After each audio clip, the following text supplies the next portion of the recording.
This is the story of a man named Stanley. Stanley worked for a company in a big building where he was employee number 427. Employee number 427's job was simple. He sat at his desk in room 427 and he pushed buttons on a keyboard. Orders came to him through a monitor on his desk, telling him what buttons to push, how long to push them, and in what order. This is what employee 427 did every day of every month of every year. And although others might have considered it soul-rending, Stanley relished every moment that the orders came in, as though he had been made exactly for this job. And Stanley was happy. And then one day, something very peculiar happened. Something that would forever change Stanley. Something he would never quite forget. He had been at his desk for nearly an hour when he realized that not one single order had arrived on the monitor for him to follow. No one had showed up to give him instructions, call a meeting, or even say hi. Never in all his years at the company had this happened, this complete isolation. Something was very clearly wrong. Shocked, frozen solid, Stanley found himself unable to move for the longest time. But as he came to his wits and regained his senses, he got up from his desk and stepped out of his office.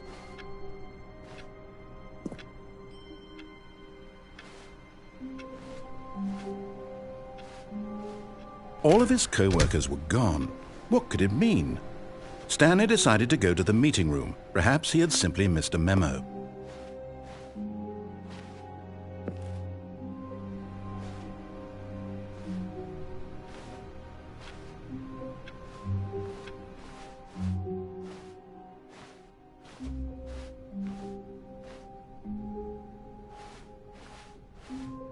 When Stanley came to a set of 2 open doors, he entered the door on his left.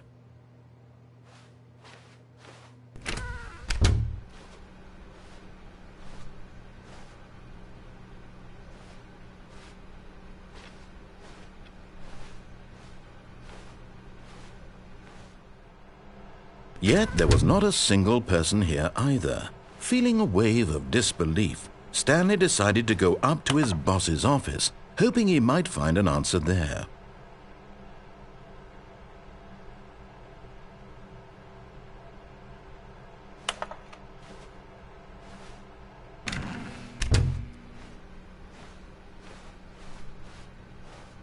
Coming to a staircase, Stanley walked upstairs to his boss's office.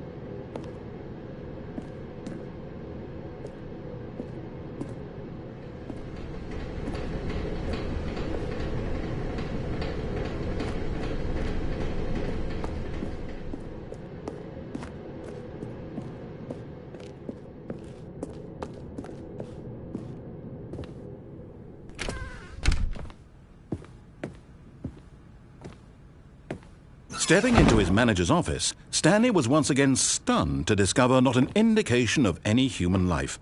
Shocked, unraveled, Stanley wondered in disbelief who orchestrated this, what dark secret was being held from him.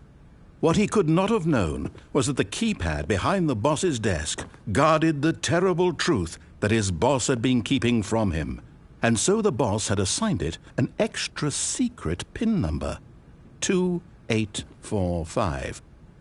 But of course, Stanley couldn't possibly have known this.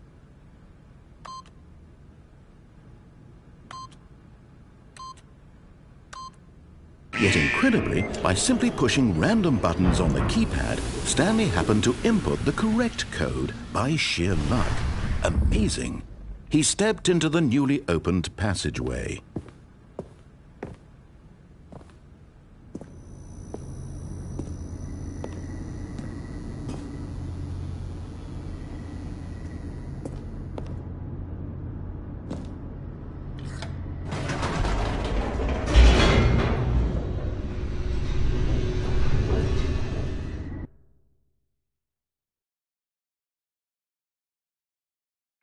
Descending deeper into the building, Stanley realized he felt a bit peculiar. It was a stirring of emotion in his chest, as though he felt more free to think for himself. to question the nature of his job. Why did he feel this now, when for years it had never occurred to him? This question would not go unanswered for long.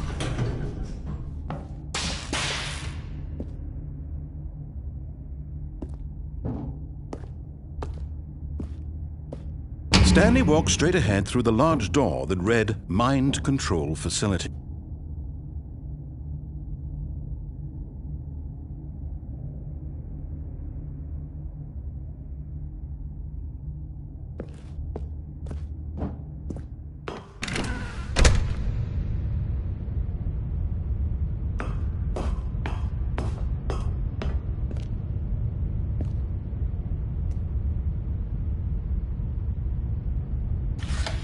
The lights rose on an enormous room packed with television screens. What horrible secret did this place hold? Stanley thought to himself. Did he have the strength to find out?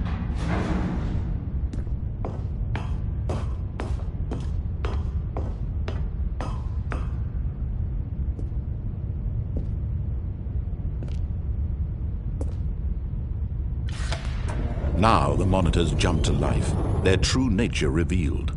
Each bore the number of an employee in the building, Stanley's co-workers. The lives of so many individuals reduced to images on a screen, and Stanley, one of them, eternally monitored in this place where freedom meant nothing.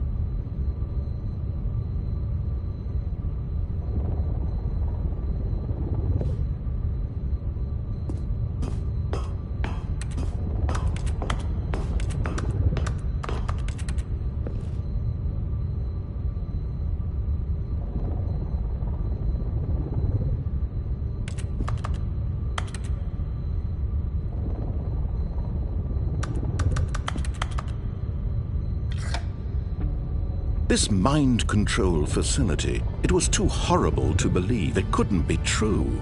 Had Stanley really been under someone's control all this time? Was this the only reason he was happy with his boring job? That his emotions had been manipulated to accept it blindly?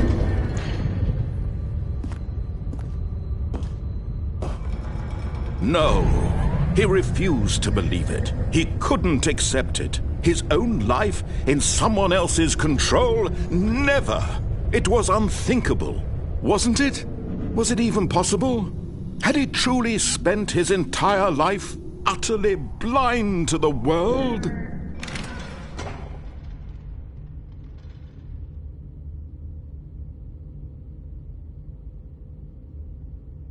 But here was the proof, the heart of the operation. Controls labeled with emotions. Happy, or sad, or content, walking, eating, working, all of it monitored and commanded from this very place. And as the cold reality of his past began to sink in, Stanley decided that this machinery would never again exert its terrible power over another human life, for he would dismantle the controls once and for all.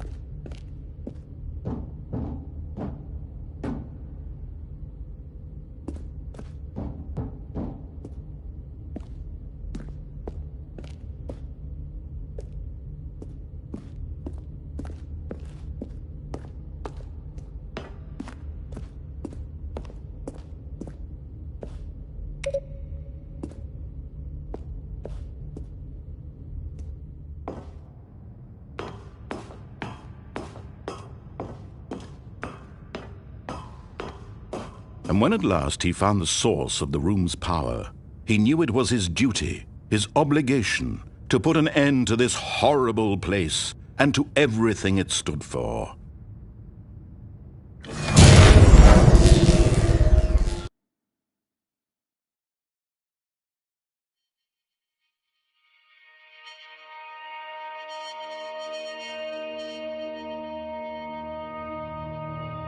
Blackness and a rising chill of uncertainty.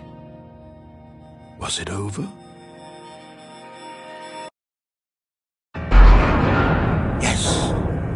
He had won! He had defeated the machine, unshackled himself from someone else's command. Freedom was mere moments away. And yet, even as the immense door slowly opened, Stanley reflected on how many puzzles still lay unsolved.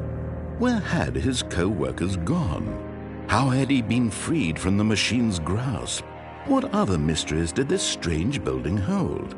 But as sunlight streamed into the chamber, he realized none of this mattered to him, for it was not knowledge or even power that he had been seeking, but happiness. Perhaps his goal had not been to understand, but to let go. No longer would anyone tell him where to go, what to do, or how to feel. Whatever life he lives, it will be his. And that was all he needed to know. It was perhaps the only thing worth knowing. Stanley stepped through the open door.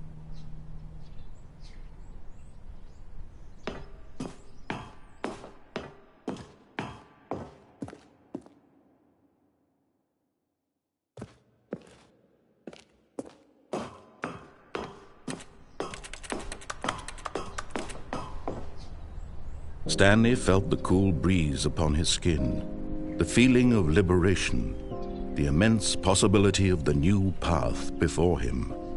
This was exactly the way, right now, that things were meant to happen. And Stanley was happy.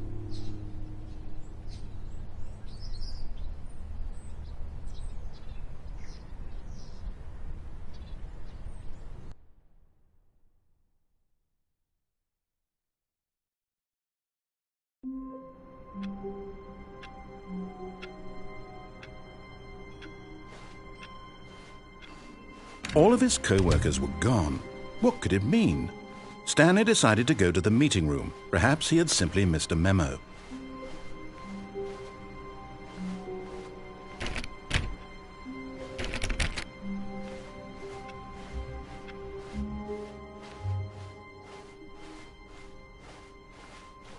When Stanley came to a set of 2 open doors, this was not the correct way to the meeting room, and Stanley knew it perfectly well.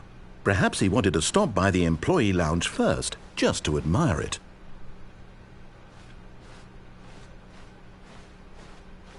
Ah, yes, truly a room worth admiring. It had really been worth the detour after all, just to spend a few moments here in this immaculate, beautifully constructed room. Stanley simply stood here, but eager to get back to business, Stanley took the first open door on his left.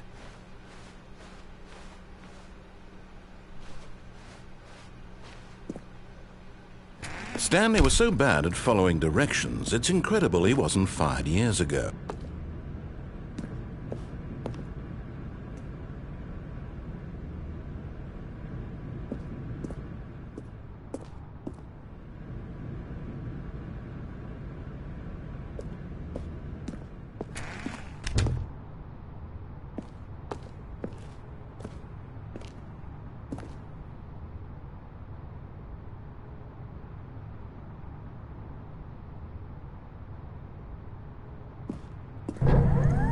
Look, Stanley, I think perhaps we've gotten off on the wrong foot here. I'm not your enemy, really, I'm not. I realize that investing your trust in someone else can be difficult, but the fact is that the story has been about nothing but you all this time. There's someone you've been neglecting, Stanley. Someone you've forgotten about. Please, stop trying to make every decision by yourself. Now, I'm not asking for me, I'm asking for her. This is it, Stanley. Your chance to redeem yourself, to put your work aside, to let her back into your life. She's been waiting.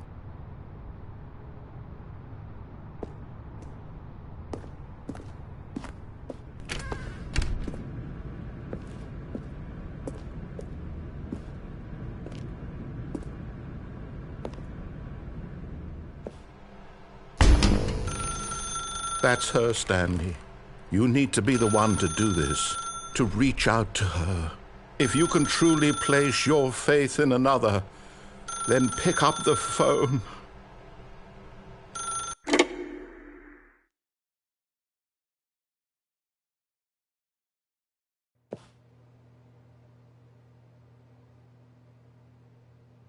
Oh, Stanley, is that you? hold on, sweetie. Sorry to keep you waiting. I'm just pulling the bread out of the oven. All right. Okay, there we go. All right, now, I want you to come in and tell me all about your damn. Gotcha! Oh, come on. Did you actually think you had a loving wife who'd want to commit their life to you? I'm trying to make a point here, Stanley. I'm trying to get you to see something. Come inside. Let me show you what's really going on here. This is a very sad story about the death of a man named Stanley. Stanley is quite a boring fellow. He has a job that demands nothing of him, and every button that he pushes is a reminder of the inconsequential nature of his existence.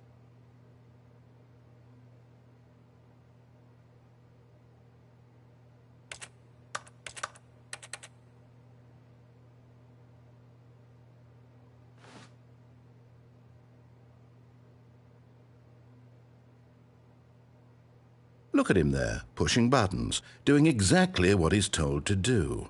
Now he's pushing a button. Now he's eating lunch. Now he's going home. Now he's coming back to work. One might even feel sorry for him, except that he's chosen this life.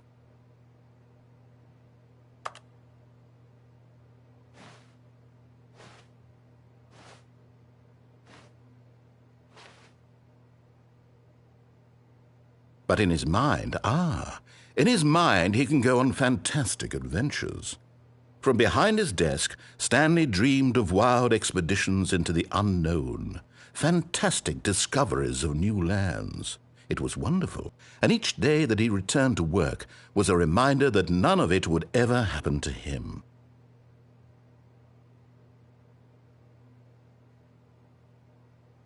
And so he began to fantasize about his own job.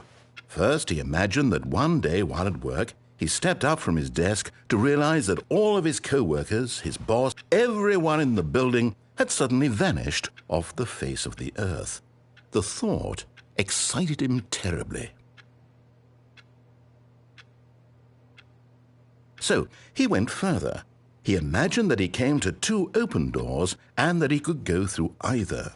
At last, choice. It barely even mattered what lay behind each door. The mere thought that his decisions would mean something was almost too wonderful to behold. As he wandered through this fantasy world, he began to fill it with many possible paths and destinations. Down one path lay an enormous round room with monitors and mind controls. And down another was a yellow line that weaved in many directions, and down another was a game with a baby. And he called it the Stanley Parable.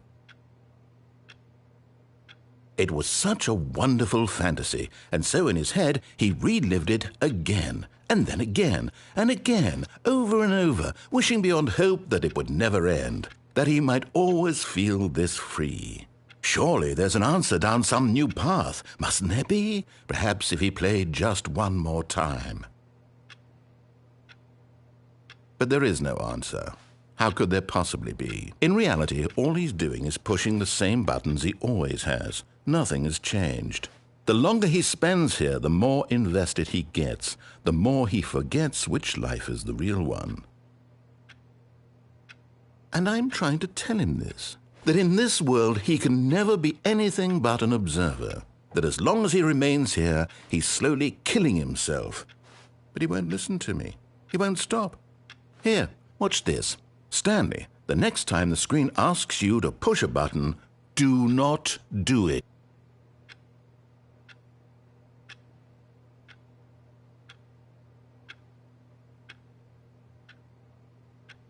You see? Can he just not hear me? How can I tell him in a way that he'll understand that every second he remains here, he's electing to kill himself? How can I get him to see what I see? How can I make him look at himself?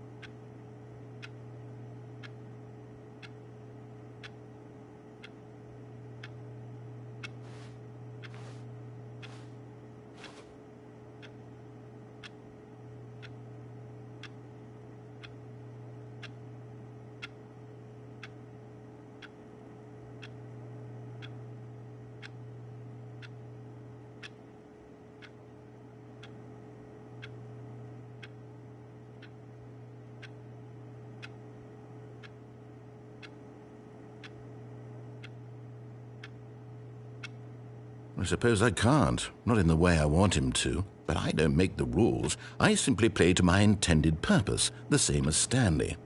We're not so different, I suppose. I'll try once more to convey all this to him. I'm compelled to. I must. Perhaps, well, maybe this time he'll see. Maybe this time. And I tried again, and Stanley pushed a button. And I tried again, and Stanley pushed a button. And I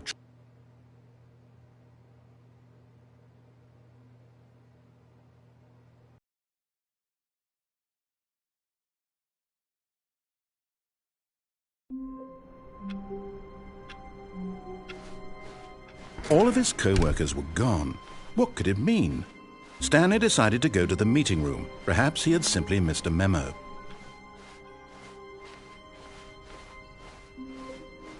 When Stanley came to a set of 2 open doors, he entered the door on his left.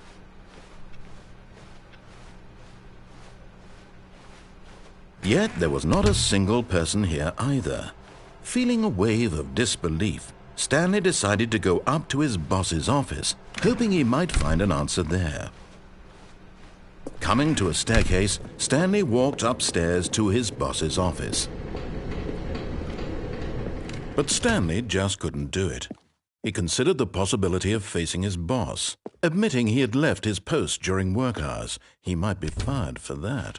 And in such a competitive economy, why had he taken that risk?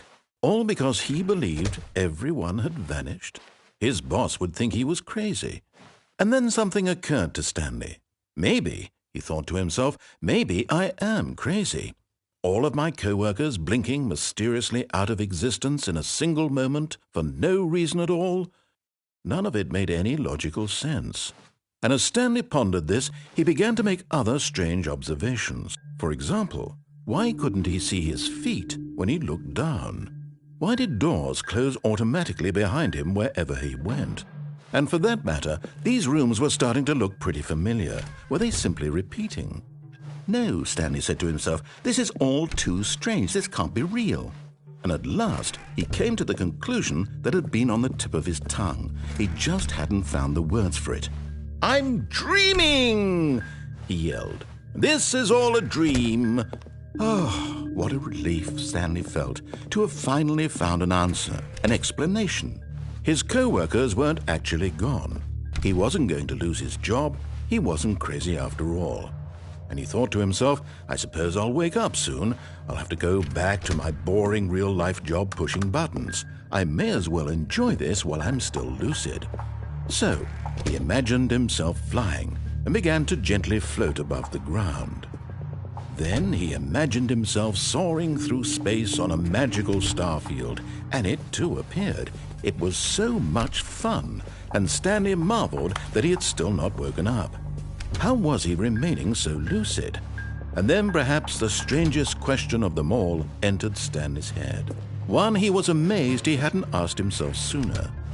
Why is there a voice in my head dictating everything that I'm doing and thinking?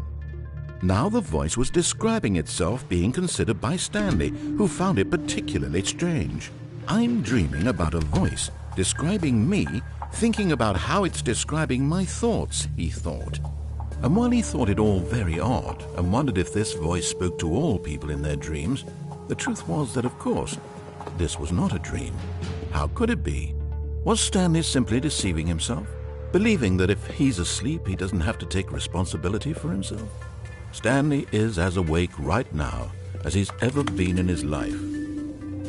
Now, hearing the voice speak these words was quite a shock to Stanley. After all, he knew for certain, beyond a doubt, that this was in fact a dream. Did the voice not see him float and make the magical stars just a moment ago? How else would the voice explain all that? This voice was a part of himself too. Surely, if he could just... He would prove it.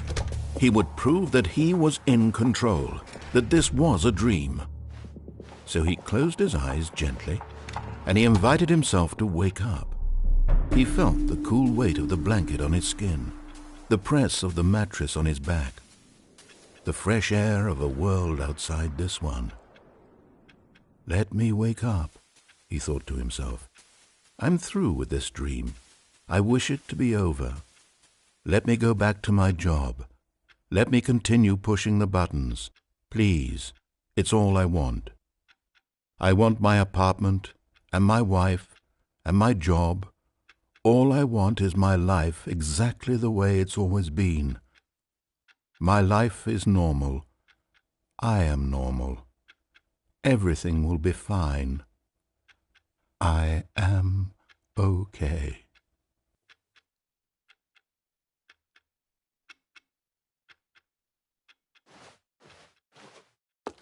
Stanley began screaming.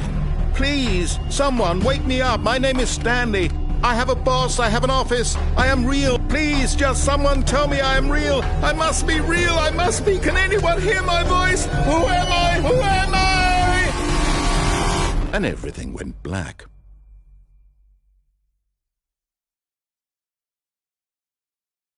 This is the story of a woman named Mariella. Mariella woke up on a day like any other. She arose, got dressed, gathered her belongings, and walked to her place of work. But on this particular day, her walk was interrupted by the body of a man who had stumbled through town talking and screaming to himself, and then collapsed dead on the sidewalk. And although she would soon turn to go call for an ambulance, for just a few brief moments she considered the strange man. He was obviously crazy, this much she knew. Everyone knows what crazy people look like. And in that moment, she thought to herself how lucky she was to be normal. I am sane. I am in control of my mind. I know what is real and what isn't. It was comforting to think this, and in a certain way, seeing this man made her feel better. But then she remembered the meeting she had scheduled for that day. The very important people whose impressions of her would affect her career, and by extension, the rest of her life. She had no time for this, so it was only a moment that she stood there, staring down at the body. And then she turned and ran.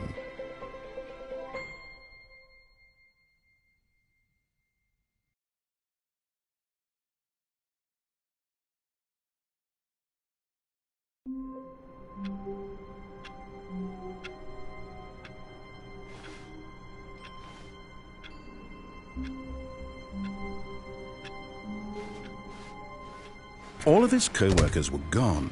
What could it mean? Stanley decided to go to the meeting room. Perhaps he had simply missed a memo.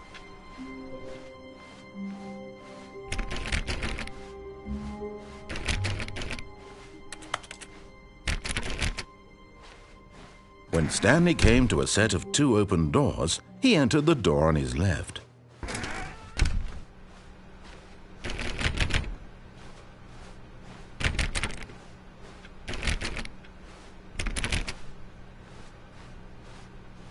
Yet there was not a single person here either. Feeling a wave of disbelief, Stanley decided to go up to his boss's office, hoping he might find an answer there.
Stanley stepped into the broom closet, but there was nothing here, so he turned around and got back on track.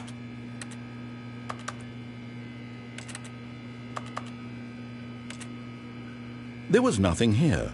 No choice to make, no path to follow, just an empty broom closet. No reason to still be here.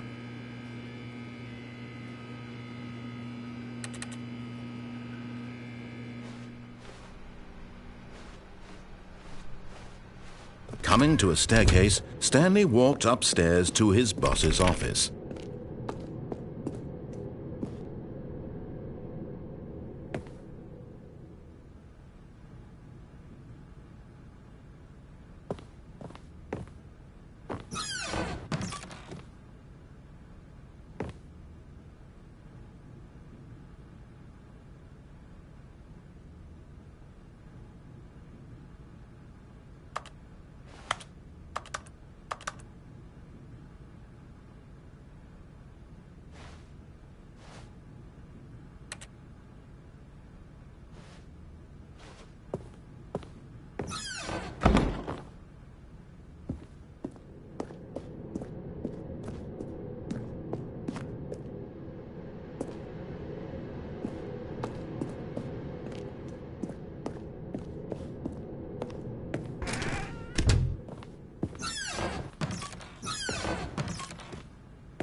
Stepping into his manager's office, Stanley was once again stunned to discover not an indication of any human life.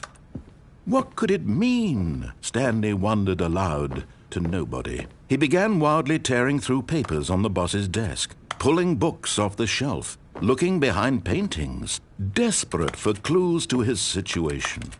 But his attention was caught by a keypad behind the boss's desk. What could its purpose be? In fact, this keypad guarded the terrible secret that lay buried below his feet. And so the boss had assigned it an extra secret PIN number, 2845. But of course, Stanley couldn't possibly have known this.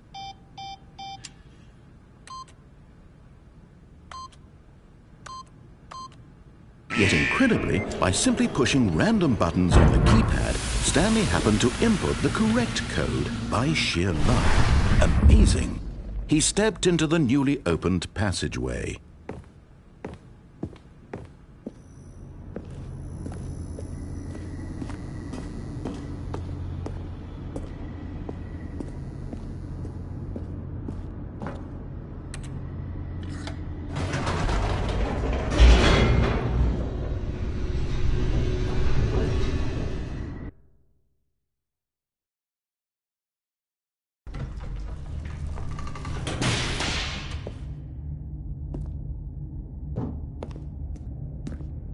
Stanley walked straight ahead through the large door that read Mind Control Facility.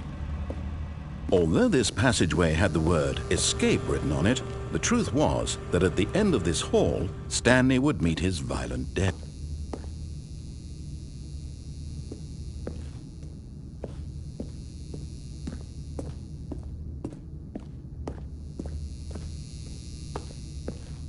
The door behind him was not shut.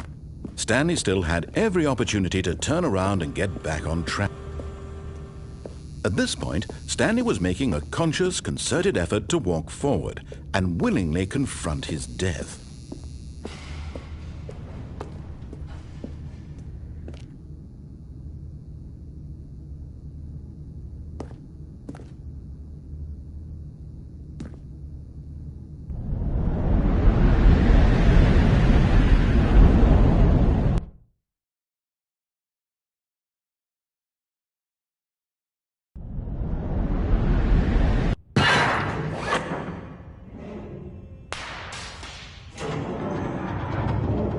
As the machine whirred into motion and Stanley was inched closer and closer to his demise, he reflected that his life had been of no consequence whatsoever.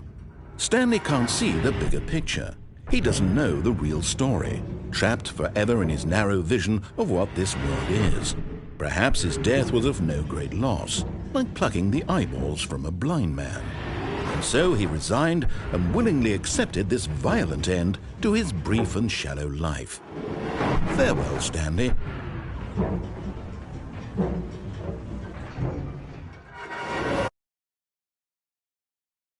"Farewell, Stanley," cried the narrator, as Stanley was led helplessly into the enormous metal jaws. In a single visceral instant, Stanley was obliterated as the machine crushed every bone in his body, killing him instantly.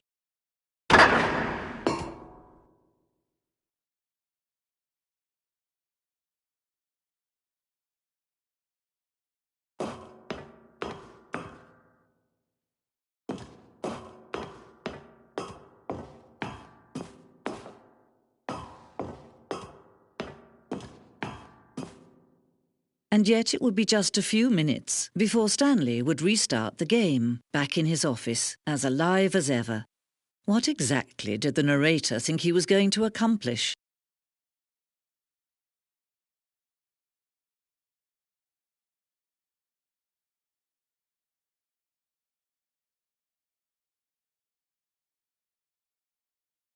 When every path you can walk has been created for you long in advance, death becomes meaningless, making life the same. Do you see now? Do you see that Stanley was already dead from the moment he hit start?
It's the kind of thing you'd pick up on intuitively if you had even the most fundamental understanding of good and bad game design.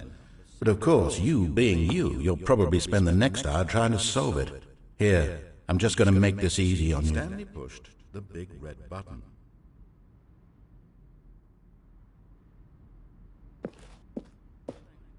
Is this that other building? Let's see. Stanley walked through the green door.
Oh, look at these two. How they wish to destroy one another.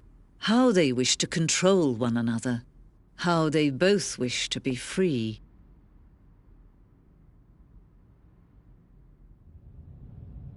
Can you see? Can you see how much they need one another? No, perhaps not. Sometimes these things cannot be seen. But listen to me. You can still save those two. You can stop the program before they both fail. Turn off your PlayStation. There's no other way to beat this game. As long as you move forward, you'll be walking someone else's path. Stop now and it'll be your only true choice. Whatever you do, choose it. Don't let time choose for you. Don't let...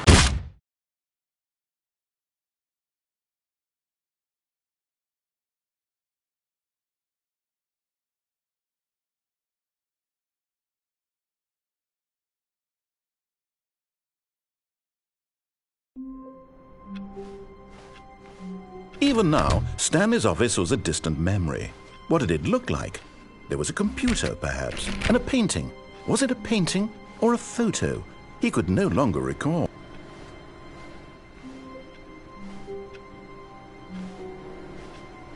No matter how hard Stanley looked, he couldn't find a trace of his co-workers.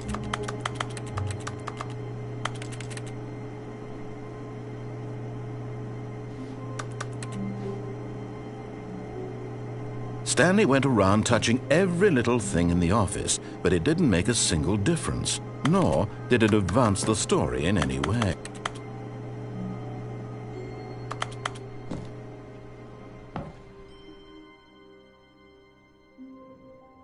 At first, Stanley assumed he'd broken the map, until he heard this narration and realized it was part of the game's design all along. He then praised the game for its insightful and witty commentary into the nature of video game structure and its examination of structural narrative tropes. So, now that you're here, what do you think? Isn't this a fun and unique place to be? Why don't we take a minute just to drink it all in? Okay, I'm over it now. What do you think? Are you sick of this gag yet? Ah, then in that case we'll continue. But now, here comes the real question. What do you think would have happened if you had told me that you wanted this to stop? Do you think it would have been particularly different? Would I have taken the same idea but rephrased it superficially to fit that answer? Perhaps you never would even have thought of it if I hadn't brought up the issue in the first place. Oh, now think about it. Will it be worth it for you to restart and then come back here just to do the other option? Clearly, this whole gag takes some time. What if the other option is even longer? How long will you spend in total just to have heard all the narration? Oh, and this is rich. Perhaps you've just played the other option, and now you've come to see what happens in this one.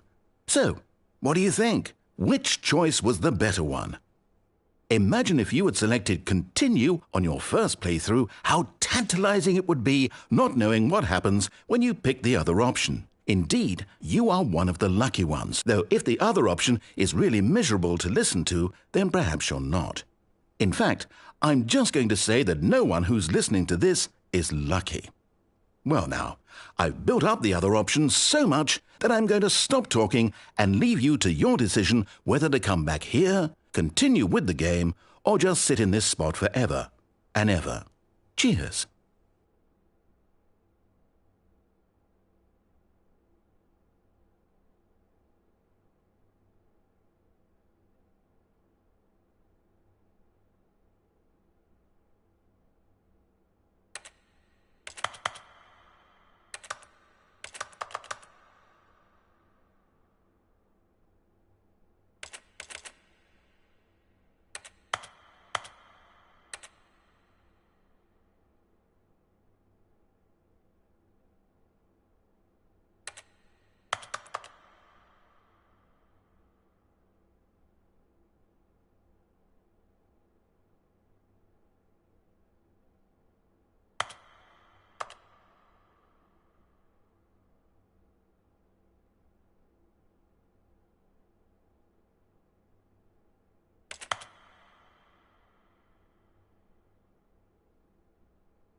All of his co-workers were gone. What could it mean? Stanley decided to go to the meeting room. Perhaps he had simply missed a memo.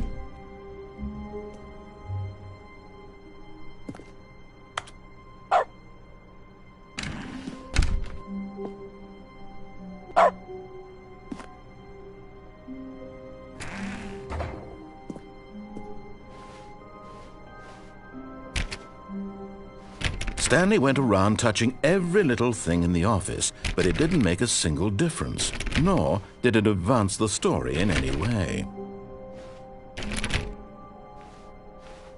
When Stanley came to a set of 2 open doors, he entered the door on his left.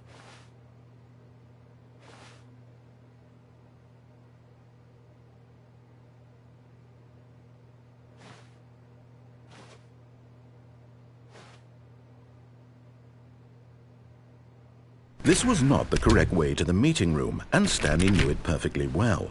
Perhaps he wanted to stop by the employee lounge first, just to admire it.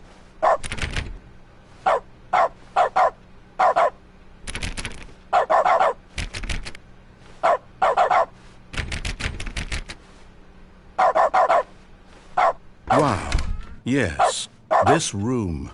What a beautiful room. What a gorgeous, gorgeous room. Thank goodness Stanley had taken this detour on his way to the meeting room. Life without having it, but eager to get back to business, Stanley took the first open door on his left.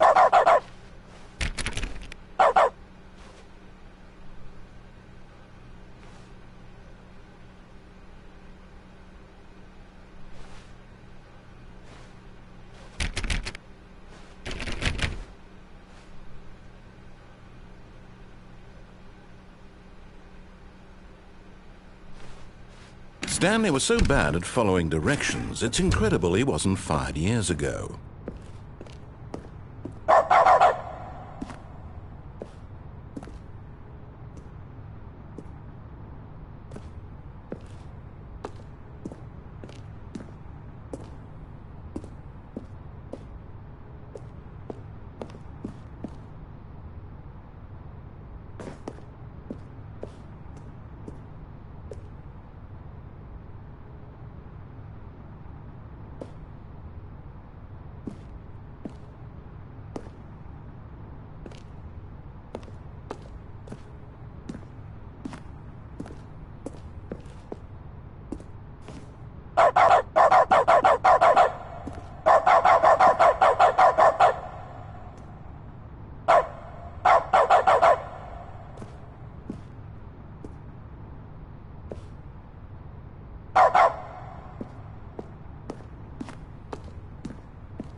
Look, Stanley, I think perhaps we've gotten off on the wrong foot here.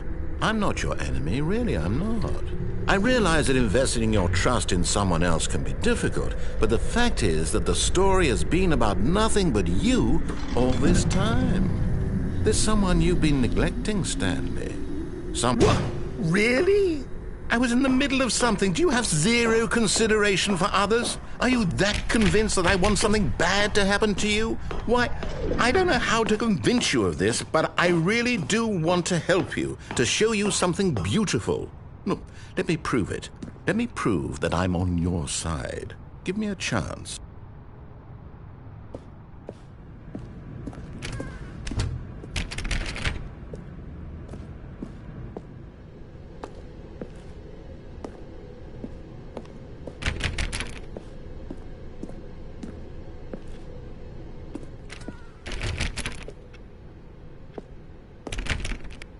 Now listen carefully, this is important. Stanley walked through the red door.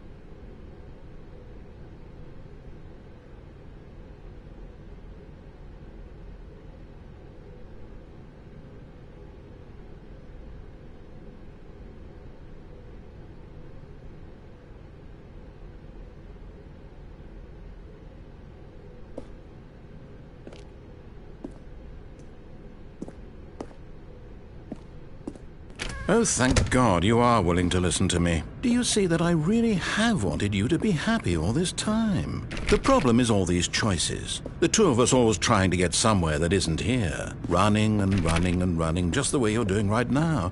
Don't you see that it's killing us, Stanley? I want it to stop. We would both be so much happier if we just stopped. And I think I have a solution. Here, let me show you.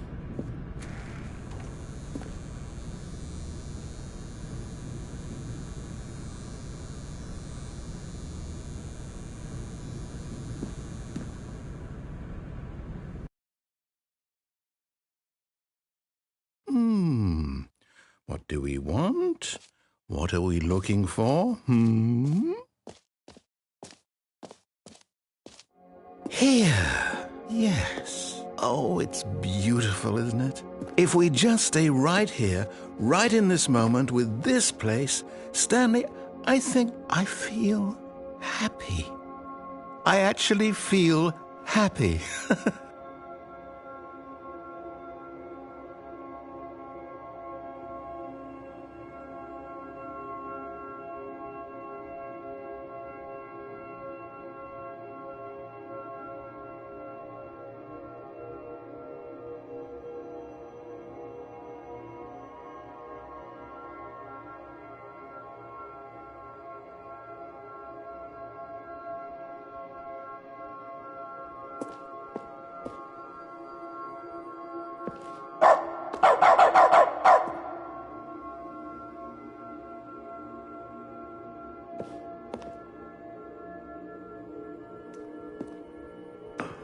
No, wait.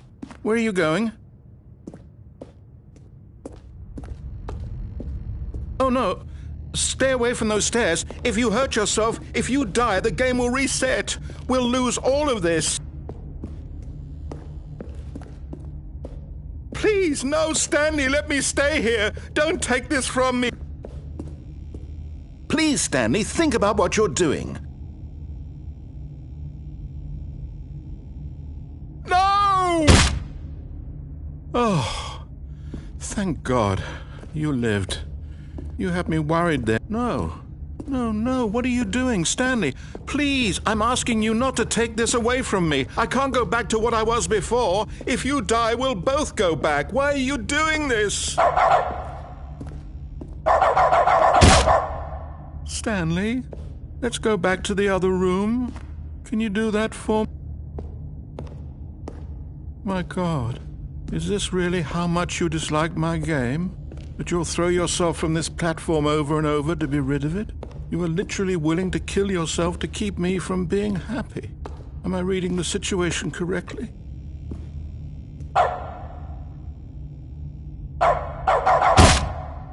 Or maybe you're just getting a kick out of it.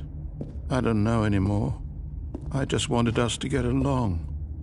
But I guess that was too much to ask.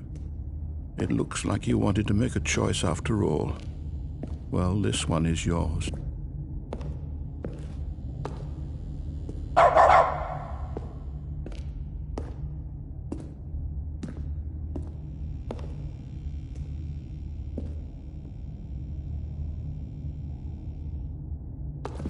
Is it over?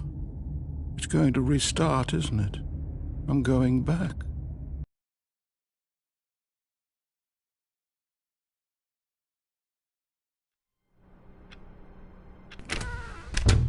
But Stanley simply couldn't handle the pressure.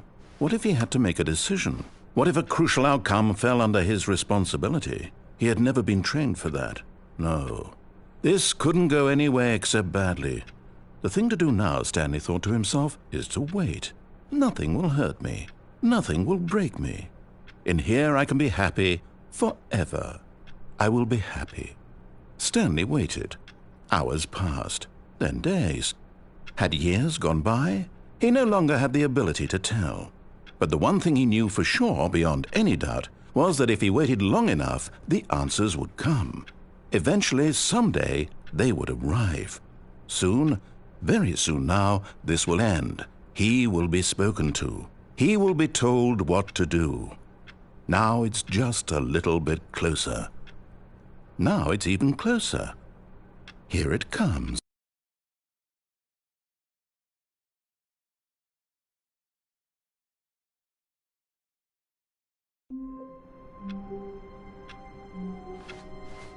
All of his co-workers were gone. What could it mean? Stanley decided to go to the meeting room. Perhaps he had simply missed a memo.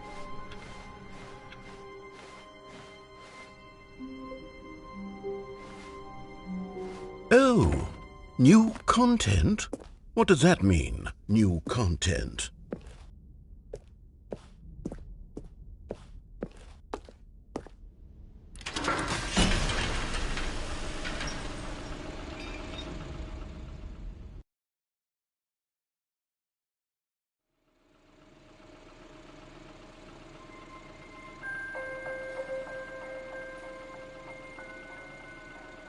Hello, and thank you for playing the Stanley Parable Ultra Deluxe. As you may know, the Stanley Parable was a video game released in 2013 on home computers. After receiving critical and commercial success, it was expanded upon in 2022 with the Stanley Parable Ultra Deluxe, a reimagining of the game for consoles and home computers. The Stanley Parable Ultra Deluxe features exciting new content that broadens and expands the world of the Stanley Parable, delighting audiences the world over. Please, step inside and see what thrilling new adventures await in the Stanley Parable Ultra Deluxe. Oh, well, this sounds delightful. I'm very excited to see the thrilling new Ultra Deluxe content. Okay, so far it's an elevator. Nothing special yet, but I'm sure it's just the beginning of a mesmerizing adventure.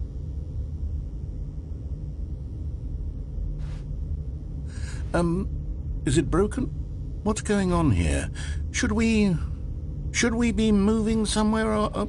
Oh, here we go. All right, finally, at long last, it's on to the new content. I've never been more ready. Let's do it.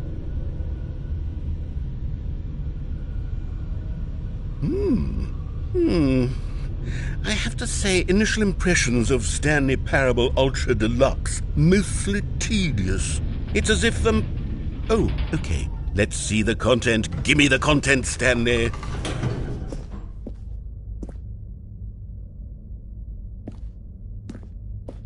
All right, let's see. It's the jump circle.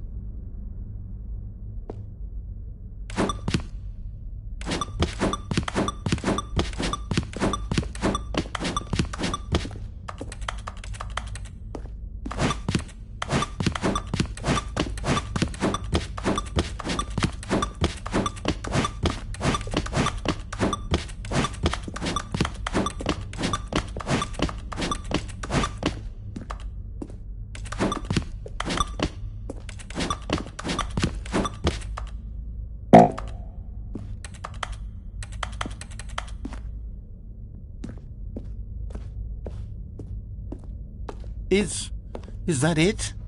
Surely that's not all the new content. There has to be something else, right? Goodness, another elevator. Stanley, I have to say, initial impressions of this game are not positive.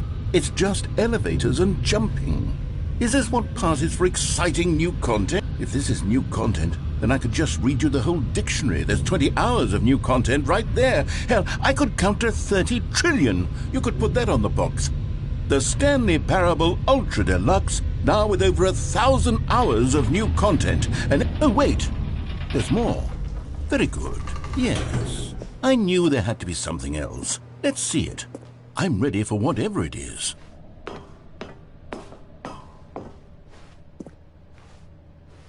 That's it?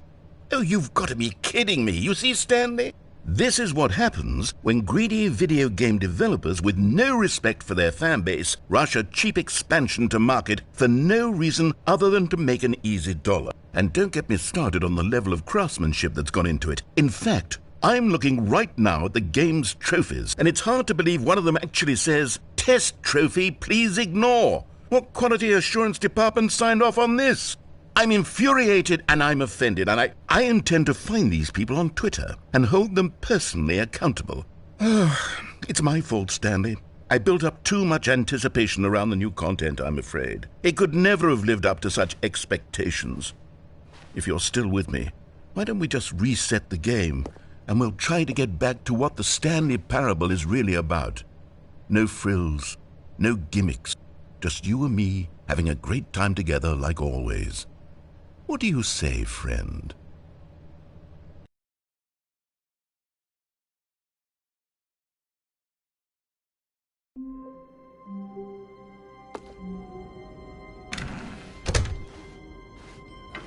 Psst! Stanley! Come over here! In the vent! I want to show you something!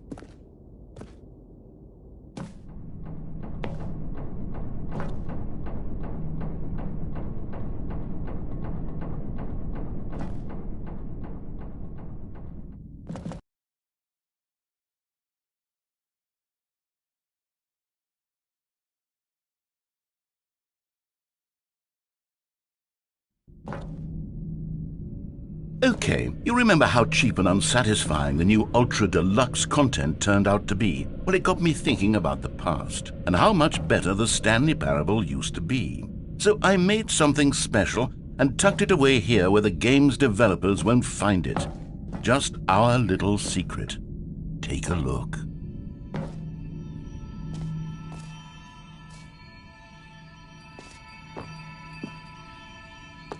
I call it the Memory Zone. It's where I've been storing all my favorite memories so I can relive the peak experiences of my life whenever I want. Experiences like the launch of the Stanley Parable on PC.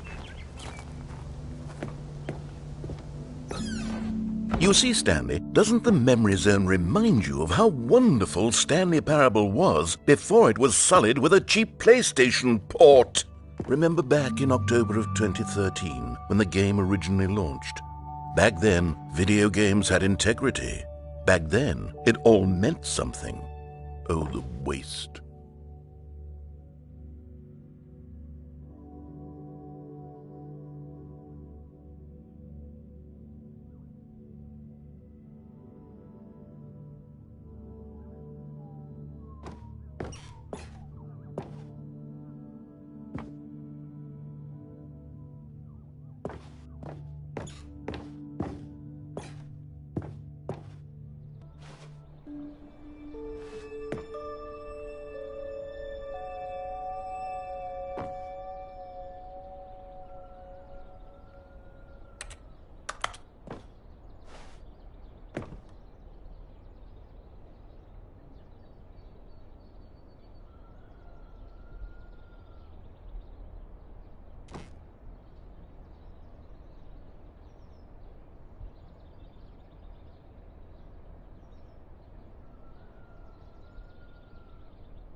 suis dans la mémoriso, seul sur l'abri des vélos, et je n'attends plus que toi, mon amour. C'est là, dans la mémoriso, où je me remémore les jours où je t'ai rencontré, mon amour.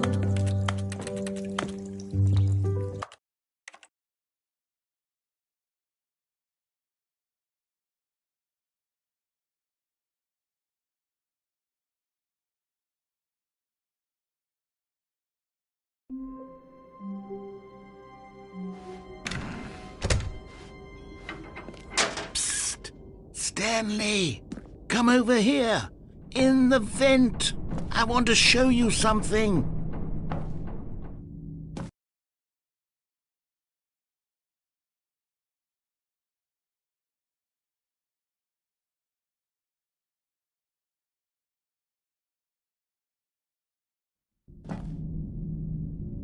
Okay, you remember how cheap and unsatisfying the new Ultra Deluxe content turned out to be? Well, it got me thinking about the past, and how much better the Stanley Parable used to be. So I made something special and tucked it away here where the game's developers won't find it. Just our little secret. Take a look. I call it the Memory Zone. It's where I've been storing all my favorite memories so I can relive the peak experiences of my life whenever I want. Experiences like the launch of the Stanley Parable on PC. You see, Stanley, doesn't the Memory Zone remind you of how wonderful Stanley Parable was before it was sullied with a cheap PlayStation port? And over here is where I keep reviews of the Stanley Parable. Like this stunning triumph of games journalism, 10 out of 10 from Destructoid.com. James Stephanie Sterling writes, and I quote, "Where so many games that aspire to be more than games end up less than any form of art, Stanley Parable strives and then succeeds to be every game ever created." Did you hear that, Stanley? Every game ever created. That's how grand and all-encompassing the original Stanley Parable was.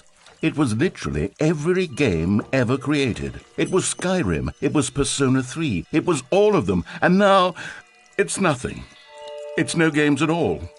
It isn't even the Stanley Parable anymore.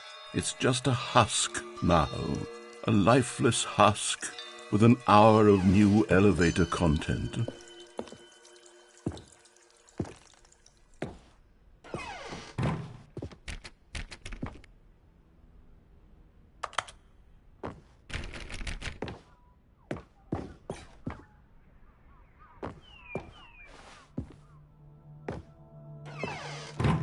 Here's another moving passage, this time from GameSpot.com. The Stanley Parable is both a richly stimulating commentary on the nature of choice in games and one that offers some of the most enjoyable, surprising, and rewarding choices I've ever been confronted with in a game. 9 out of 10. Don't you get it, Stanley? The game was perfect. It didn't need anything else. It didn't need new content. All they had to do was transport it in pristine condition along to the PlayStation. Boom, done. And they couldn't even do that. Couldn't resist the urge to go meddling with a beloved franchise. These were simpler times, Stanley. But I wouldn't give to go back to have it all over again.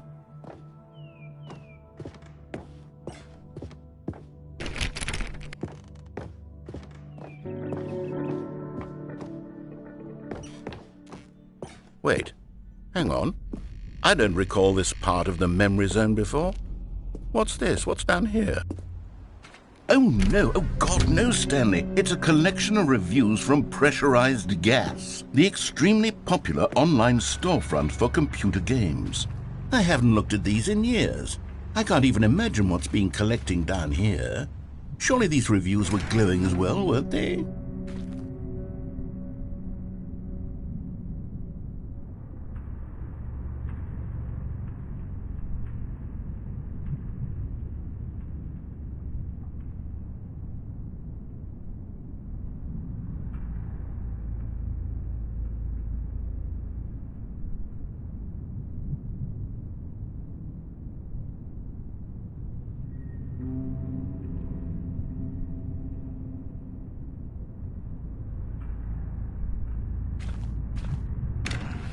Honestly, I could not be bothered to play this game to full completion. The narrator is obnoxious and unfunny, with his humor and dialogue proving to be more irritating than entertaining. Unfunny! I'm not trying to be funny. I'm trying to make a serious work of art. I suppose I could write up a handful of gags to insert into the Stanley Parable, but the game is already such a densely layered web of profound philosophical insights that I can't even imagine where I'd have the room to stick them.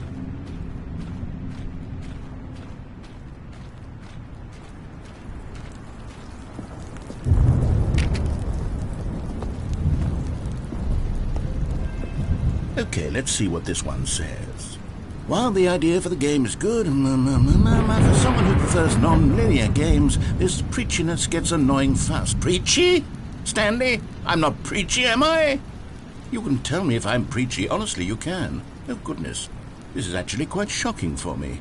To be honest, I had always thought of the game's dialogue as being rather terse to begin with. You can't know how much fluff I cut from the game to get it to feel as light and airy as it... Well, I always thought it did. But maybe it wasn't. Oh dear. What an awful memory to have to hold on to. These black marks on my otherwise unimpeachable track record. I feel like a failure. Like I let these people down.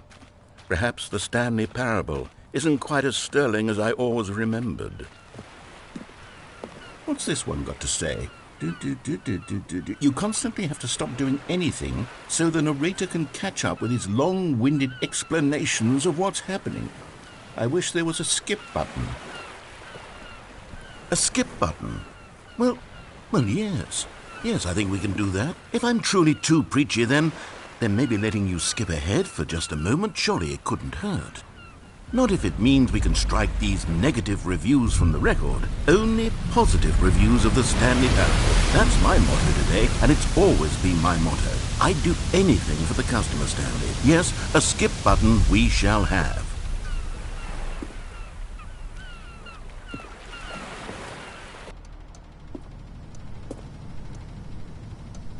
And here it is. Go ahead and give it a shot. I'll pop you forward in time so that the second my incessant droning starts to bore you, with just the push of a button, you'll have zipped right past it. It's what the players have been asking for, and I'm very proud to have delivered. No more listening to me rambling on and on and on. No. The Stanley Parable is a game for the people, and if the people want silence, then by goodness, that's what they're going to get. Well, don't sit around waiting for me to shut up. Go ahead and make me shut up. Here, we'll pretend that I've just begun an interminable monologue, and it goes something like this. The story and the choices, or what have you, and therefore by becoming it is. So... Oh, you're back, you see. You were only frozen in time for a few minutes, but it was plenty of time for me to deliver a long, rambling monologue full of unnecessary verbal flurry. Well, there's sport. You really did catch me rambling on a bit, didn't you? But that's the power of the button. The minute I start to go off on a thoughtless display of self-absorption, it's... Okay, welcome back, Stanley. Now, I should say that the amount of time the button has been skipping through is becoming longer and longer. That last one was, well, I want to say maybe 30, 45 minutes? It's not unendurable by... Stanley, please don't push the button again. It's been 12 hours. You've just been frozen there. I don't know why the skips are getting longer, but they're really, truly getting longer, and my God, there's no way out of the room. Stanley, the door is gone. It's completely gone. I've looked at it from every angle. I've checked every one of those walls 1,000 times, and there's no door, Stanley. There's no door. There's just you and the button, and if you keep... Oh, Stanley, you're back. You're back. Oh, my goodness. I have someone to talk to again. Stanley, I think it's been a week. Or 2 weeks. I've been sitting here all that time. Oh, hello. It's you. You're here again. Welcome. I have had time to think about you and about us and about everything we've been through.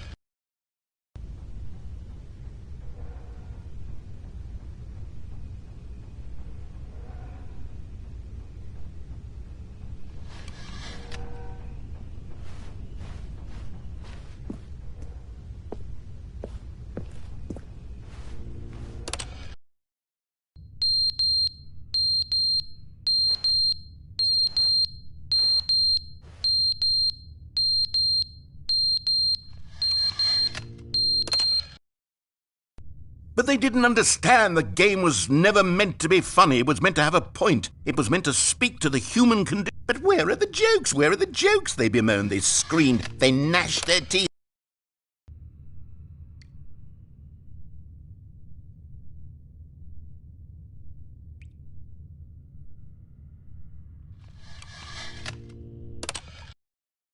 The end is never the end, is never the end, is never the end, is never the end, is never the end, is never the end, is never the end, is never the end, is never the end, is never the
All of his co-workers were gone. What could it mean? Stanley decided to go to the meeting room. Perhaps he had simply missed a memo.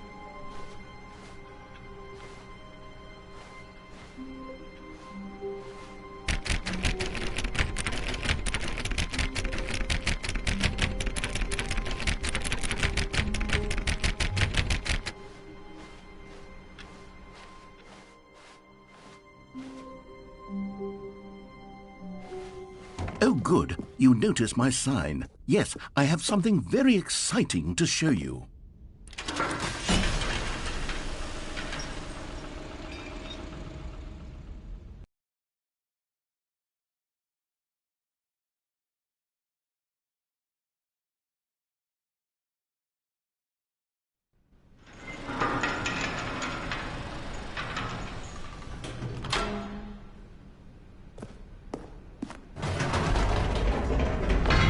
You see, Stanley, I've been reflecting on the Stanley Parable and about how roundly disappointing this ultra-deluxe version has turned out to be. The original Stanley Parable was a landmark, and any new content for it should live up to that legacy. So forget this ultra-deluxe nonsense. I say we take it one step even further. Which is why I'm very proud to announce for the first time ever, the Stanley Parable 2.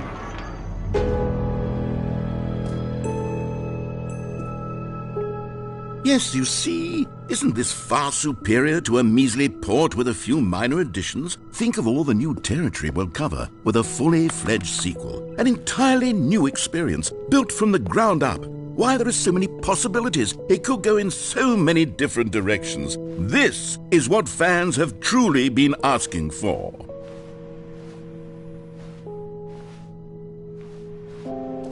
Calling it the Stanley Parable 2 is just so much catchier than Ultra Deluxe, don't you think? Ultra Deluxe? What does it even mean? But the Stanley Parable 2, now that's an artistic statement right there. It's future-oriented. It screams progress and innovation and long-term franchising potential.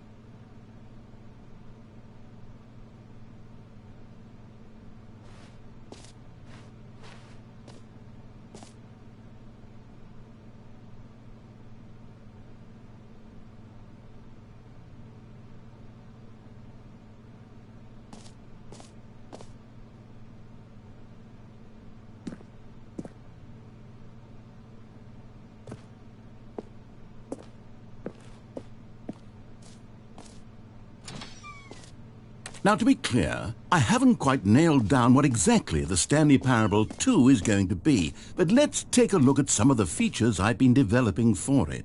I figure that if I can loosely organize a handful of interesting concepts, that surely the game will sort of naturally spring up around them. It'll all work itself out. Game development is much more of a fuzzy magic than anything scientific or logical, really.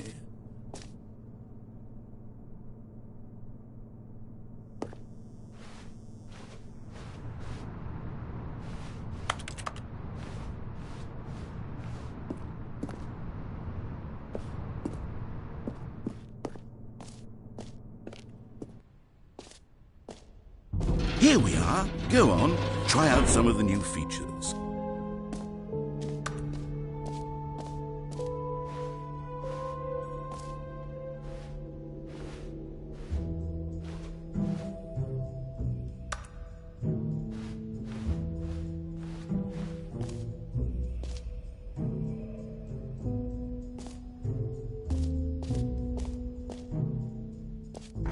For the Stanley Parable 2, I asked myself, what do players really want? And of course, the first and most obvious answer is that they want to be individually recognized and validated as people. So with that in mind, my first addition to the game is this button which speaks the name of the person playing the game. Isn't that wonderful?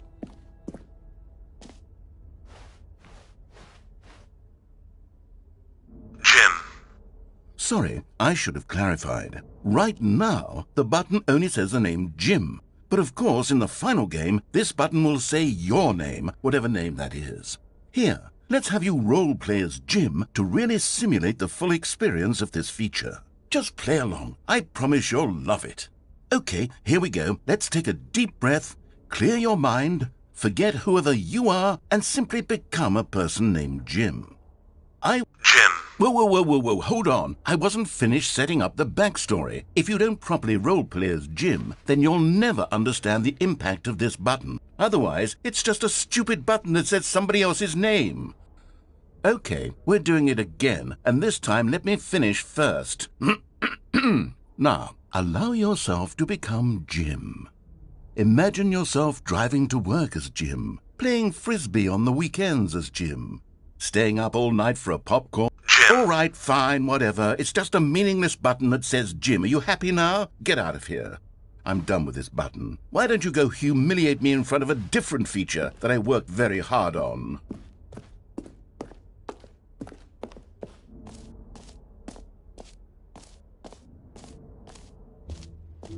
Maybe I'll only let people named Jim play the Stanley Parable 2. They would appreciate what I've created here.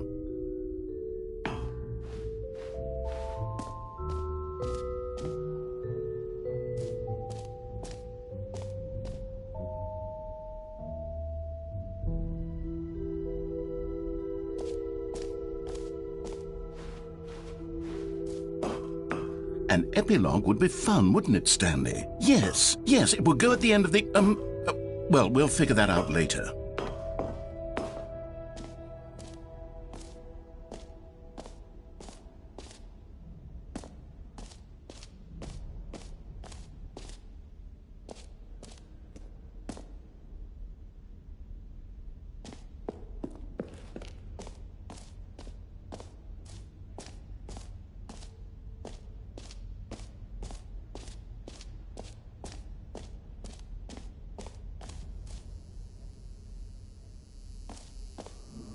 Now here's something special. You remember that broken test trophy that got left in the game on accident? Well, I'm developing a technology to simply give you the trophy. Yes. You see, you'll come to this lever, and when you pull it, the trophy will be given to you. It's as simple as that.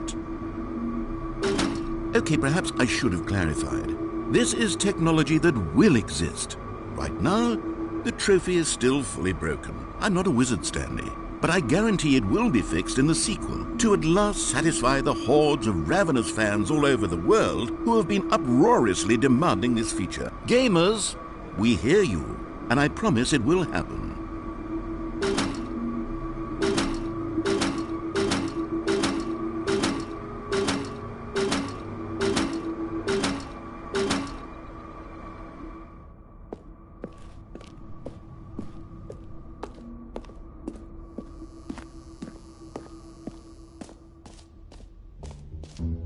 What else? What other exhibits haven't we seen yet?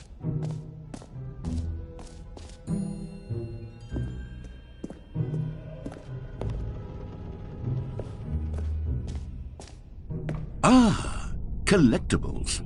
Now it's a real video game. In the Stanley Parable 2, you'll run around gathering up these miniature Stanley figurines. And what's truly innovative is that there will be no reward for collecting all of them. I don't want to stifle the intrinsic joy of watching a number go up. You simply collect all of them, and then you move the hell on with your unremarkable life.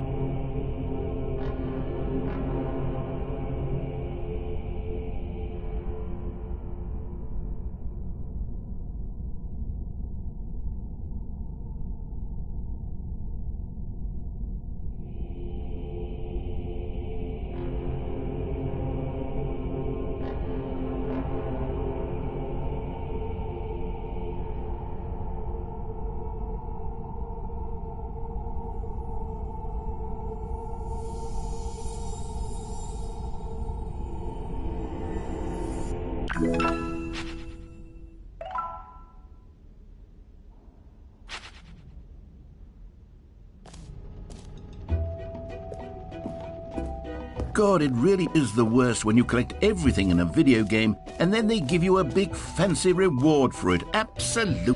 You know what? Let's bring the jump circle back for Stanley Parable 2 as well. It's a... Oh, wait. You already spent all your jumps the first time we saw the jump circle? Oh well. I suppose it can just be a nice decorative piece then.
A common complaint of the Stanley Parable was that it was confusing and paradoxical, that it engendered a chaotic sense of reckless despair in those who played it. Well, I am happy to say that after much consideration, I've engineered a clever solution to this fundamental problem with the game.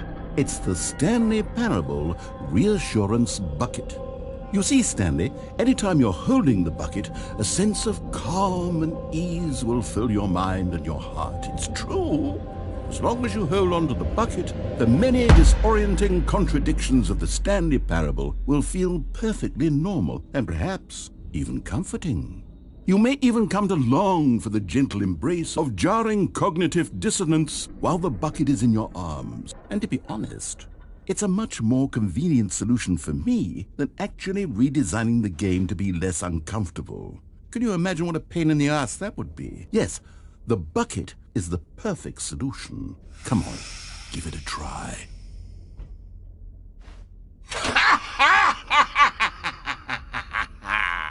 Can you feel it? The glow of comfort, even in the face of crushing despair, must already be sweeping through your body. And in fact, can I say that I do believe the bucket lends you an air of charisma as well? I think that just holding it has made you the slightest bit more attractive as a person. The benefits of the bucket seem to go on, don't they? All this and more await you in the Stanley Parable 2.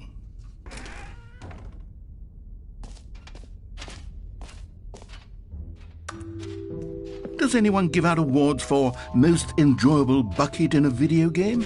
That really should be an award if it isn't already.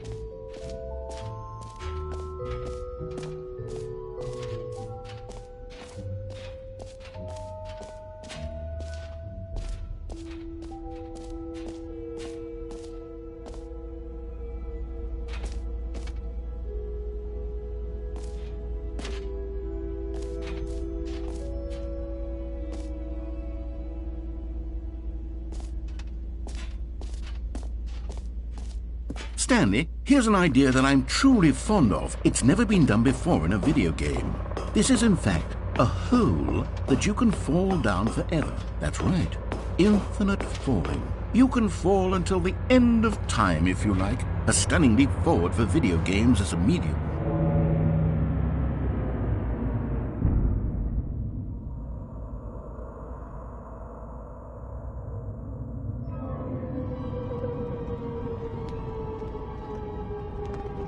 You see, isn't it wonderful? One of my more ingenious concoctions, if I do say so. Now then, since you've gotten to see the infinite hole, you can press the teleport button to pop back up to the top, and we can continue onward. Now, I don't mean to be a bummer, but I do recommend you use the teleport button to go back to the top. Maybe do it on the sooner rather than later spectrum of things.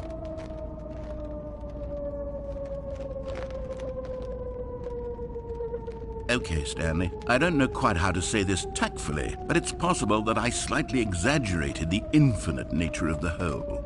Is it a very, very deep hole? To be certain it is. It's an extremely deep hole. I don't want anyone to say that it isn't an astonishingly deep hole. It is. Is it infinite? Well, that sort of depends on your definition of infinity. From one perspective, the infinite is merely philosophical in nature. It's more of a... Okay, well, good for you. You found the bottom of the hole. You found me out, Stanley. I'm a liar and a cheat, and you're so clever. Look, I think the issue here is just that you're unusually fascinated by falling. What normal person actually wants to fall infinitely? I figured the hole was as deep as anyone would actually need. Don't you put this on me. Maybe you're the problem. Look, things got a little heated there. I think we both said some things we didn't mean. Why don't we just put all this behind us and agree to just call the hole mostly infinite? If that works for you, then go ahead and press the teleport button to warp up to the top of the hole and we can move on. I'll just be up here when you're ready. Great. Now, I'm very excited to show you... Oh, for heaven... You see, I was right. The problem is you. The problem is that you like holes too much. Not normal. A normal person would have said, yep, that's an infinite hole right there, goes on forever till the end of time. Don't need to see it all, but not you. Oh, no, no, no, no. You have a weird sort of... Oh. Did the hole seem even shorter to you this time? I couldn't help but feel like you spent a little less time in there than you did before. I mean, admittedly, I didn't make an infinite hole, but I didn't think it was that not infinite. Well, I suppose once again there's nothing to do here. If you decide you've had enough of the hole, you can hit the teleport button and come join me up above. Had enough? I'm positively thrilled. I really... Gosh, how could I have guessed? You're back in the hole. If this starts to become a thing where... Wow. Okay. Yes. I'm starting to become extremely certain that the hole is not only not infinite, but that it's growing steadily less and less infinite. I suspect that I'm starting to hit the point where it's no longer feasible to call the hole infinitely deep, even by the lax overall standards for accountability and marketing. What's going on here? Stanley, I have no explanation for the uncertain nature of the hole's length. Here, let's try something. Let's pop back up to the top, and we'll see if it gets any shorter. Well, there it is. The shame of my lie has come. How is this still appealing to you? I know you're obsessed with holes, but at this depth, I just can't see this scratching the itch. Oh, who am I to judge? You just do whatever it is you're here to do and hit the teleport button when you're ready to move on. Is the, teleport button not working? You sure? Well, I mean, I really don't have an explanation. It was working just a moment ago. Try it again. Still nothing? Well, I suppose there is one thing I can do to fix this. I'm out. Goodbye, Stanley. You couldn't bear to be away from the hole, and now you'll get more time with it than you could ever have asked for. It's a win for everyone. You get to be with the hole, I get to do literally anything else. Take care, Stanley. I hope you and the hole have a wonderful rest of eternity together.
Stanley! Oh, good, you're awake. It seems you had sort of dozed off there, drifting away into dreamland. But we can't have that, Stanley, because this hole is just so darn fascinating that I want you to be wide awake for every second of it. You don't want to miss a single moment. So how about if I just pop in from time to time and wake you up to keep you really, truly focused on the hole? From the looks of things, you and I will have many, many years here in this hole, and I'm looking forward to all of them. Stay alert, Stanley. I'll be back. Toodle-pip.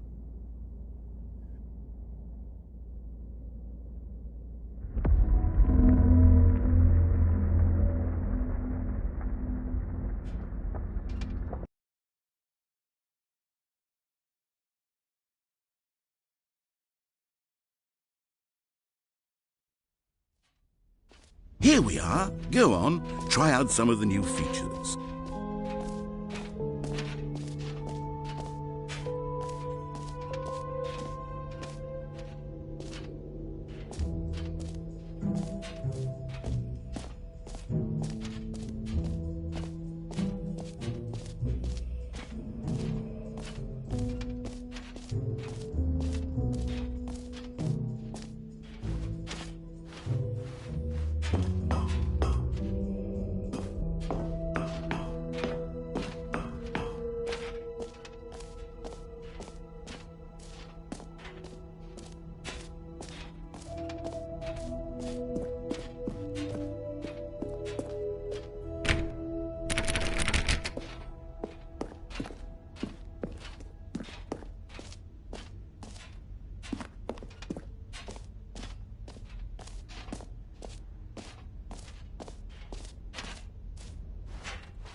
All right, have you seen everything you wanted to? Ready to move on now?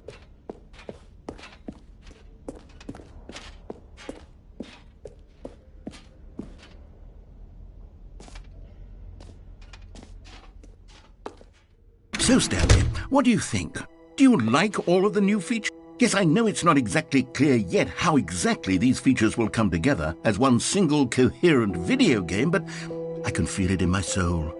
It's going to work. There's definitely a good game in there somewhere. Say, let's do an experiment. I'll arrange these new features together, and we'll see whether or not it coheres into a meaningful gameplay experience. Okay. Are you ready? Here it is. I give you the Stanley Parable 2.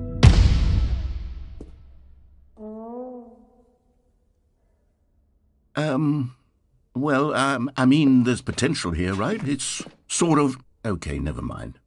Hold on, let me do a different arrangement.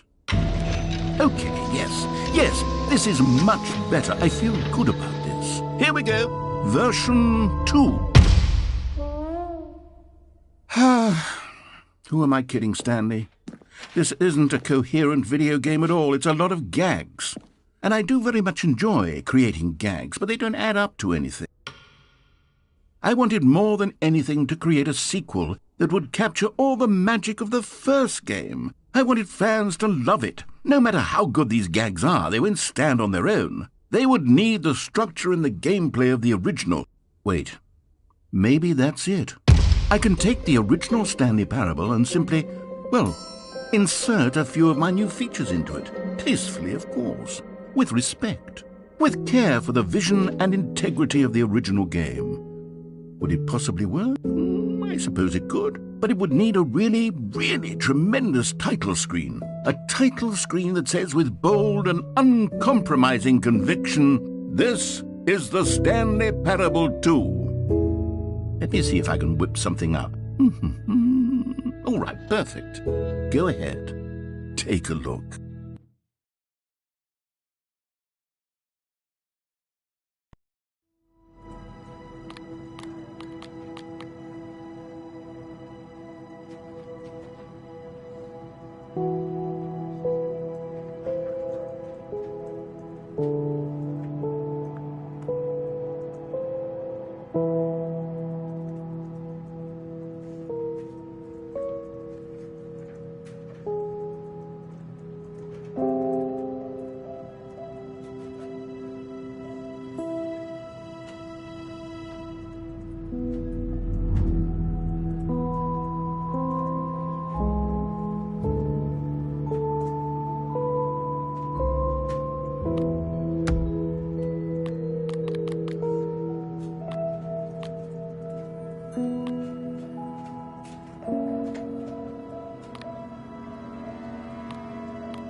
This is the story of a man named Stanley.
This is the story of a man named Stanley.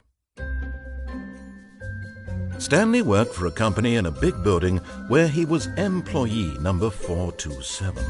Employee number 427's job was simple. He sat at his desk in room 427 and he pushed buttons on a keyboard. Orders came to him through a monitor on his desk, telling him what buttons to push, how long to push them, and in what order. This is what employee 427 did every day of every month of every year. And although others might have considered it soul-wrenching, Stanley relished every moment that the orders came in, as though he had been made exactly for this job. And Stanley was happy.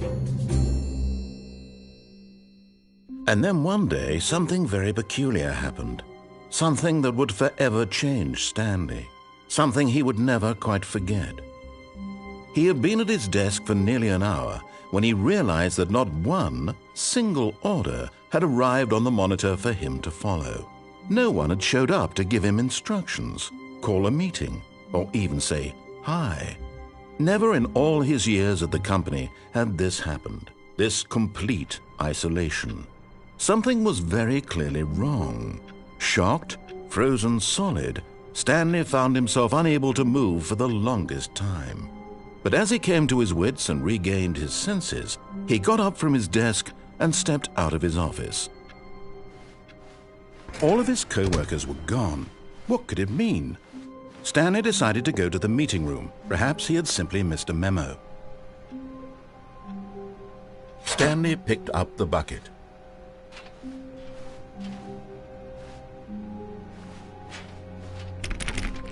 Stanley pressed the bucket upon every little thing in the office.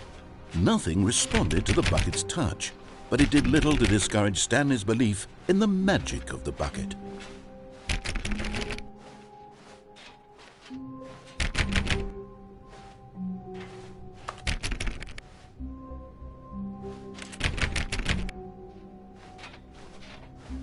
Stanley clutched the bucket tightly to his chest and entered the door on his left.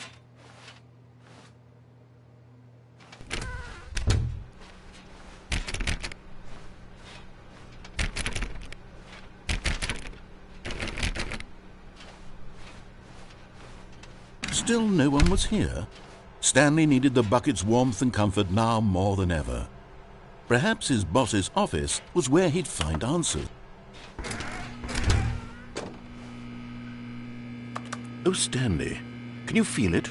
The broom closet. It wants the bucket. You can feel that, can't you? The aura of jealousy. It's as clear as day. This broom closet believes it deserves the bucket. I can really feel it now. It's a bucket. It belongs in a broom closet. That's what the broom closet is trying to say here. It's supposed to go with the other cleaning supplies. Good for you, Stanley. Don't give in. Don't hand over the bucket. I know how hard it must be.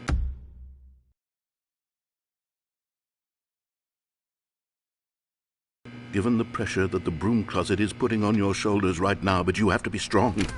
This is your bucket. This is your companion and lifelong friend. You can't hand it over. Oh, no. We're getting into name-calling now, it seems. Is this how low the broom closet has sunk, that it has to resort to this stream of petty insults simply in order to get you to hand over the bucket? Stanley, I never liked this broom closet for a variety of reasons, but even this is worse than I had imagined. And wait, now the broom closet has the gall to imply that you and the bucket are not truly deep and lasting friends? That your relationship is purely superficial and convenient? That your life is so banal and meaningless that you'd feel the same sort of... Coming to a staircase, Stanley and the bucket walked upstairs to the boss's office.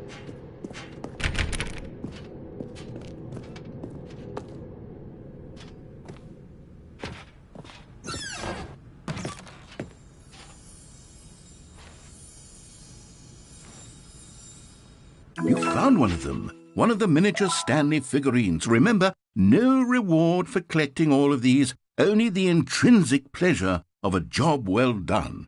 You can't buy that sort of happiness, Stanley. God knows I've tried. So, I implore you to savor each and every moment you come across one of these beautiful figurines.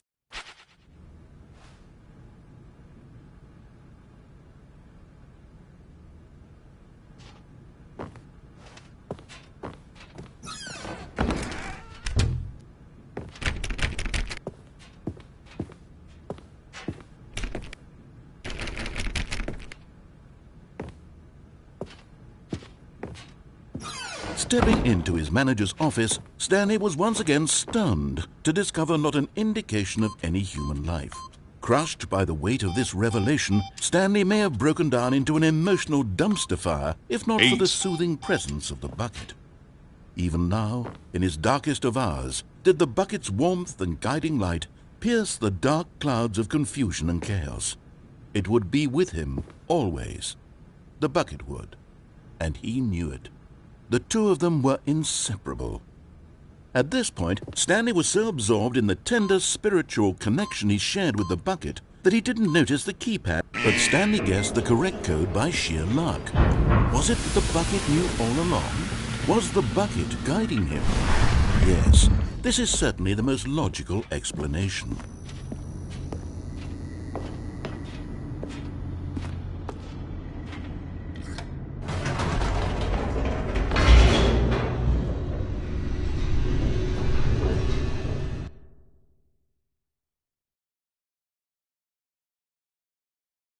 The elevator raced downward, plummeting towards an unknown fate.